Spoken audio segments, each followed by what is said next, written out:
Sky News understands that the government is considering waiving the requirement for people who've received 2 vaccines, the double jabs, to self-isolate if they come into contact with someone who's tested positive for COVID-19. Now, we can bring in our political correspondent, Rob Powell. He's in Westminster. What are you hearing, Rob?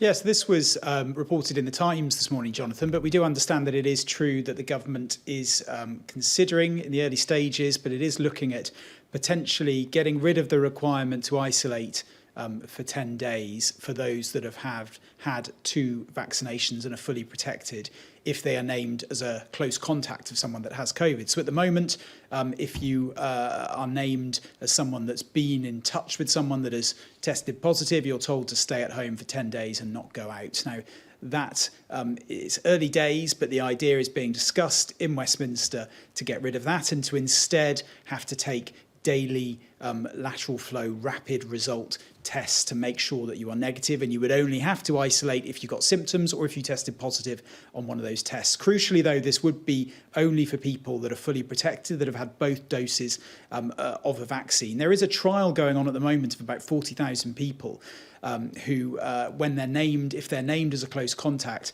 can take daily tests instead of isolating. I think that the final decision will depend on what the results from that trial are, but obviously the benefits are that people would be able to carry on with their life pretty much as normal as long as they tested negative. They could go to work as normal, could go out and about as normal as well. I expect there may well be some criticism of this being restricted only to people that have had 2 doses.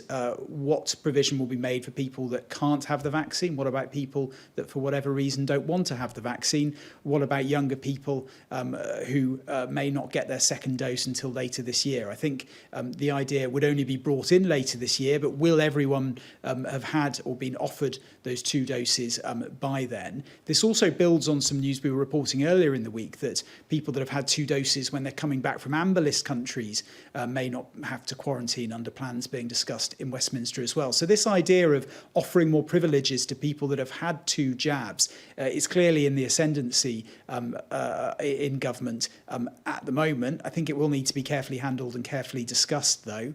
There will, of course, be concern as well about the reliability of those rapid result lateral flow tests as well. So lots to consider, but this is one possible idea being looked at.